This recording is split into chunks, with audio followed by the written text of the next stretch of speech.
आमादे फसाद जो हो जाए अहले शर, फिर उसके बाद क्या होता है ये वो आपने देख ही लिया कि पाकिस्तानी शाहीनों ने कैसे बहुत ही जबरदस्त तरीके से जज्बात की तर्जुमानी भी की और पाकिस्तानी शाहीनों की, पाकिस्तानी फाइटर पायलट्स के जो जज्बात थे उस वक्त, और ये आवाज भी जो है हम retired wing commander fighter pilot मेरे मियाँ माशाल्लाह फैसल मुमताज राव की आवाज है और कितना फीलिंग के साथ उन्होंने बोला है। और ये उन्होंने वैसे बनाया, मैं ये तो चैनल पे भी चलाएंगे, हर जगह चलना चाहिए। नहीं बैठे तो क्या हुआ, पायलट तो उनकी जो दिल धड़कता है वो तो पाकिस्तान के लिए धड़कता है ना। अपनी कैपेसिटी में उन्होंने कुछ अशार लिखे, अपने अल्फाज में उसको बयान किया, अपने जज्बात को।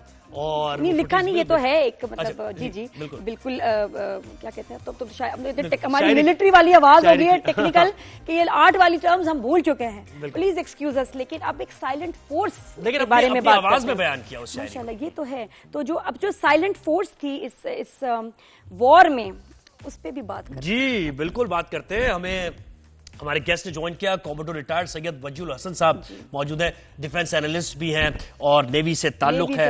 और नेवी की बात होनी अभी बहुत जरूरी है, जो उनका रोल था और हमने जो सुना प्रेस कॉन्फ्रेंस पे भी वो कितना अमेजिंग। बिल्कुल ऐसे ही सर, वेलकम करते हैं आपको शो पर। मुझे ये बताइए, प्रेस कॉन्फ्रेंस तो की हमारी नेवी ने और हमारी एयरफोर्स ने, हमारी ग्राउंड फोर्सेज ने, और उसमें बताया कैसे। मैं वहां से आगाज करता हूं, 2 दिन पहले की जो रात की कैफियत बनी थी कि भारतीय शिप, हम सुन रहे थे कि बिल्कुल क्लोज आ गया है और कोई अटैक हो सकता है, वहां से जरा नरेट करना शुरू करें सूरत हाल। बहुत शुक्रिया आपका। सबसे पहले तो अल्हम्दुलिल्लाह रब्बिल आलमीन, अल्लाह ताला ने पूरे पाकिस्तानी कौम को सरखुरू किया। और जो हमारी अंग्रेजी में कहते हैं कि those who sweat in peace they don't bleed in war, तो हमने जो पीस में अपने काम के ऊपर फोकस रखा, उसका अल्हम्दुलिल्लाह अल्लाह ताला ने हमें उसका समर दिया। अच्छा, मैं स्टार्ट करूंगा। समंदर की जंग जो होती है वो ज़मीन की जंग से बहुत मुख्तलिफ होती है, क्योंकि ज़मीन की जंग हम लड़ते हैं या तो अपनी ज़मीन के ऊपर या दुश्मन की ज़मीन के ऊपर। समंदर की जंग होती है इंटरनेशनल सीज में। ज़मीन की जंग में हमें पता होता है कि हमारा दुश्मन किधर बैठा हुआ है। जैसे LOC में आप देख रहे हैं आईबॉल टू आईबॉल है, हमें पता है उसकी पोस्ट किधर है, उनकी लोकेशंस क्या है। समंदर में सबसे पहला बड़ा काम होता है समंदर से जंग लड़ना। उसके बाद दूसरा काम ये होता है कि ये देख सकें कि दुश्मन इस वक्त क्या कर रहा है। इसलिए जैसे ही जब इंसिडेंट ये हुआ 22 अप्रैल को, तो आपने जैसे कल सुना हमारे DCNS राजा रवनवा साहब ने, उन्होंने क्या कहा, उन्होंने कहा कि with in hours, not even days, हम लोग उन्होंने अपनी फोर्सेस निकाल दी थी अप्रोप्रिएट जगहों के ऊपर। पाकिस्तान की कोस्ट लाइन है तकरीबन 1000 किलोमीटर से ज़्यादा लंबी। ठीक है। अच्छा, साहिल से समंदर से हम जाते हैं तो जब देखते हैं तो हमें खुला समंदर सिर्फ नजर आता है। हाँ, कोई बॉर्डर तो बॉर्डर होता नहीं है। वो तकरीबन हमारा जो एक्सक्लूसिव इकोनॉमिक जोन है वो है तकरीबन 3.5 लाख स्क्वायर किलोमीटर बड़ा। ठीक है। अच्छा, हमारा जो मुल्क है वो एक बहुत अहम जो बहरी आबगाह है जिसको कहते हैं, या सी लाइन्स ऑफ कम्युनिकेशन कहते हैं, उसके दरमियान वाक़ है। दुनिया का तकरीबन 80% से ज़्यादा तेल उस जगह से निकलता है, स्ट्रेट ऑफ हॉर्मज़ से, जो गवादर से तकरीबन बहुत करीब है। बिल्कुल। जी जी।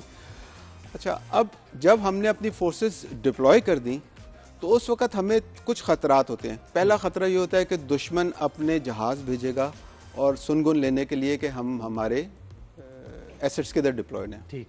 जैसे फिर आपने 4 और 5 मई की गालबन एक रात को हमने उनका एक long range maritime petrol aircraft पकड़ा। मैं ज़रा इस जहाज़ को एक्सप्लेन कर दूं। ये होता है P-8I बोइंग तैयारा है, जैसे हमारे ये सिविल एयरलाइनर्स होते हैं, इतनी ही बड़ी कदो कामत का जहाज़ होता है।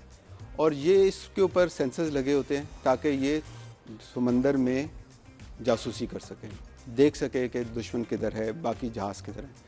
तो उसको अल्हम्दुलिल्लाह रब्बिल आलमीन ने 3.5 लाख बड़े स्क्वायर किलोमीटर एरिया में हमने उसको डिटेक्ट किया, हमने उसको ट्रैक किया, उसको कंप्लीट उसकी मूवमेंट रिकॉर्ड की, और उसको जब ये बावर हो गया कि उसको कोई ट्रैक कर रहा है तो फिर उसको हमने उधर से वापस लौटने पे मजबूर कर दिया। वो कैसे होता है? अच्छा, उसके मुख्तलिफ सेंसर्स होते हैं जिससे उसको ये आगाह कराया जाता है कि उसको कोई देख रहा है। बिल्कुल। अच्छा, और हाँ जी, ट्रैक्ड एंड लॉक। अच्छा, और इसमें एक और बड़ी अहम बात यह है कि समंदर में जब इस किस्म के जहाज डिटेक्ट हो जाएं तो यही उनकी सबसे बड़ी नाकामी है, क्योंकि इतनी बड़ी खुली जगह में अगर आपने उसको दुश्मन को ढूंढ लिया तो इसका मतलब यह है कि आप चौकस है और आधे से ज्यादा काम तो हो गया नहीं, आप हिट भी कर सकते हैं जब आपने आप चौकन्ना हैं और आप होशियार हैं, आप रेडी हैं। इसके बाद इससे पहले हमने उनकी सबमरीन्स पुलवामा में, और आप अक्सर औकात न्यूज पे देखते रहे होंगे कि उनकी हमने सबमरीन्स डिटेक्ट की और उनकी सबमरीन्स को सरफेस के ऊपर आके वापस भेजने पे मजबूर किया। बिल्कुल 2000। तो इससे एक बात बड़ी साबित होती है, बार बार साबित होती है कि पाकिस्तान आर्म फोर्सेस, चाहे वो पाकिस्तान आर्मी हो, चाहे वो पाकिस्तान एयरफोर्स हो, और बिलखुसूस चाहे वो पाकिस्तान नेवी हो, वो हरदम चौकस, तैयार और चौकन्ना है। अच्छा, एक और बात बहुत अहम है कि समंदर, पाकिस्तानी आमतौर पे दरियाओं के किनारे रहते आए हमेशा से। इंडस वैली सिविलाइजेशन, हड़प्पा, उसके बाद हमारा जो हार्टलैंड है वो पंजाब है। 60% of population lives in Punjab. बिल्कुल। हमारी कोस्ट लाइन के ऊपर लोगों को समंदर का ज्यादा पता नहीं है। नहीं, बिल्कुल। अच्छा, काफी सारे लोगों से आप पूछें कि समंदर देखा है तो उसने नहीं देखा होता जी। अच्छा, जिन्हें लॉर्ड नहीं देखे वो जमे नहीं, पर जिन्हें समंदर नहीं देखा वो भी तको वो की कर दे रहे। अच्छा, अब समंदर की कहानियां बताने के लिए बहुत जरूरी है कि समंदर से लोग आए और आपको बताएं कि समंदर में क्या होते रहे। सही है, क्योंकि समंदर की जंग एक बहुत मुख्तलिफ जंग है। ये पेशेंस को टेस्ट करती है। बिल्कुल। ये टेस्ट करती है आपकी लॉन्गेविटी को, आपकी एंड्योरेंस को और आपके सब्र को। और जो सब्र का दामन साथ रखते हैं और रेडनेस मेंटेन रखते हैं और दुश्मन को कॉन्टिन्यूसली उसके दिल में हैबत तारी करके रखते हैं, तो दुश्मन जिसकी 7 गुना बड़ी फोर्स हो, चाहे उसके पास 2 एयरक्राफ्ट कैरियर हो, चाहे उसके पास सबमरीन्स हो, वो उनको अपने हार्बर में। मुझे ये बताइए कि स्ट्रेटेजिकल यानी वॉरफेयर में कितना ये हमारा जो समंदर की है, ये बॉर्डर्स, इनका तहफ्फुज़ कितना जरूरी है, क्योंकि बहुत सी चीज लोग इस बारे में भी लोगों को इल्म नहीं है कि यहाँ से कितना वल्नरेबल हो सकता है अगर हम हमारी तवज्जो ना। मैं आपको इसकी मिसाल ऐसे देता हूँ कि मैं अगर आपसे ये कहूँ कि पाकिस्तान एक आइलैंड स्टेट है, तो आप कहेंगे नहीं ये कैसे हो सकता है। लेकिन इसकी मिसाल मैं ऐसे समझाता हूँ आपके नाजरीन को कि पाकिस्तान का 90% से ज्यादा तमाम ट्रेड समंदर के रास्ते होता है। पाकिस्तान की मेजर इकोनॉमिक एक्टिविटी सारी की सारी समंदर के रास्ते होती है। लैंड रूट्स के ऊपर हमारी बहुत कम ट्रेड होता है। तो समंदर हमारी कौमी मईशत के लिए बहुत अहम है।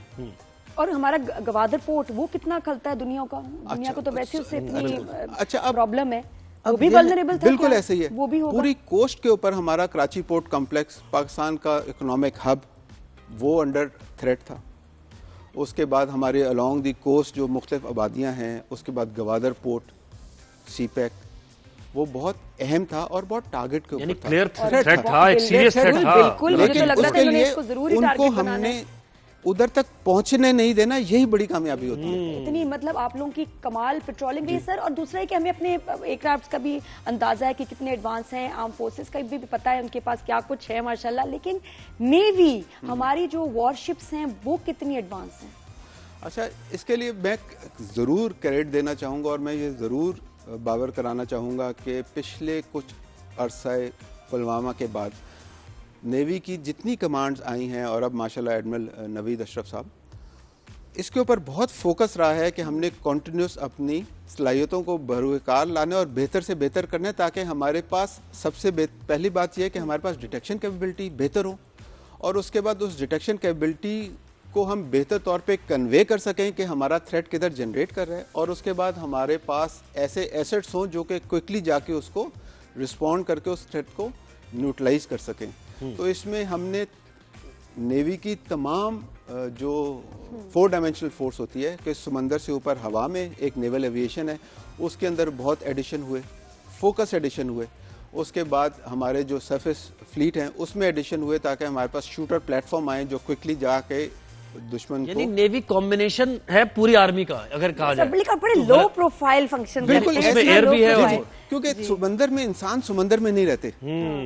इंसान जब समंदर में जाएगा तो उसको सबसे पहले अपना एक वेयर विदॉल बनाना पड़ेगा जिसमें वो पहले रह सके लंबे अरसे के लिए। और यही बात है सर, कहते हैं नेवी वाले जो जीते हैं वो महीनों में जीते हैं, जो आर्मी है आपकी दिनों में, और एयरफोर्स वाले सेकंड्स। बिल्कुल ऐसे ही है। ये उनका जो है चैलेंज है हर जगह। अच्छा, जब हम मीडिया पे देख रहे थे ना सर, इतनी हंसी आ रही थी, हम मजे से बैठे हुए मतलब जो रहते हैं बीच के पास, और उनकी मीडिया पे चल रहा था कि पोर्ट को तबाह कर दिया है। अच्छा, मछलियों को भी इन्होंने पकड़ के ना ये ले गए थे वहां, उनको भी कैदी बना लिया जी, क्रैब भी नहीं छोड़े, मतलब वो भी उनको भी अरेस्ट कर लिया इन्होंने। इतनी मतलब अल्लाह माफी बंदा फेंके तो थोड़ी सा फिर भी कंट्रोल रखे। इतना झूठ। और खासतौर पे मैंने देखा कि वो जो मेजर है मनोज गौरव आर्या, तो मतलब नाम लेते हुए भी ना उल्टी आती है, लेकिन उसको तो he was obsessed with the port. Somehow वो आपको इतना एड्रेस कर रहा था, नेवी क्या मसला है, ये इतना झूठ बोलते वो कहता है आखिरी बस मौका है, तुम भी कर दो, हिस्सा डाल दो नेवी वालों, इंडियन नेवी का तुम भी हिस्सा डालो, अपने नेवी वाले हिस्सा डालो, फूंक दो पोर्ट को। अरे तुम्हारी खानदान में कोई नस्लों में कोई नहीं फूंक सकता। आपकी तैयारी कैसे? ये कोई वीडियो गेम खेल रहे थे, कुछ कौन सी देख रहे थे वीडियो? आई थिंक इस मामले में मेरा ये कहना चाहूंगा कि मैं उनको फुल एक्नॉलेज करता हूं कि हमारा दुश्मन प्रोफेशनल है, लेकिन जो समा और अदर उनकी प्रोजेक्शन हुई है मीडिया के थ्रू, उस जो सबसे बड़ा नुकसान उनका हुआ है वो उनकी क्रेडिबिलिटी लूज होना है। उनकी क्रेडिबिलिटी लूज हो गई उनके अपने लोकल पब्लिक में, उनकी क्रेडिबिलिटी लूज हो गई रीजनल में, और उनके मीडिया तो बिल्कुल कंप्लीटली एक्सपोज हो गया कि वो एक उन्होंने अपना रजीम एस्टैब्लिश किया हुआ था ट्रुथ का। और मुझे तो कुछ अरसे पहले गुस्सा आया जी, फिर दुख हुआ और फिर अफसोस होना शुरू हो गया कि ये कितनी उन बेचारों के साथ जो पब्लिक वो टीवी देखने के ऊपर मजबूर है, उनके ऊपर कितना जुल्म किया जा रहा है, ये झूठी खबरें सुना सुना के डिमोरलाइज उन्होंने खुद किया अपने पायलट्स को। जब आपको पता चले कि आपके मीडिया आपसे झूठ बोल रहा है, आपकी फौज आपसे झूठ बोल रहा है, आपने जंग तो वहीं हार दी भाई। Thank you so much sir, बहुत शुक्रिया आप शो पे आए, इतनी अच्छी इन्फॉर्मेशन। अभी और बहुत सारे सवाल हैं, मतलब मैं 1.5 महीना मैं ही सवाल हम दोनों पूछते रहे, क्या करें सर। अभी असल में हमें मसला नहीं है, आप बिजी हो। जी बिल्कुल, थैंक यू वेरी मच। आपका वक्त और इसलिए नहीं लेना चाहते because you have so many important things to do. सारी फोर्सेस को तो हम बस उनसे थोड़ा ही जो वक्त आप हमें दे देंगे, हमारे लिए बहुत बड़ी बात है। बहुत शुक्रिया sir, thank you very much. We are so proud of our forces, माशाल्लाह।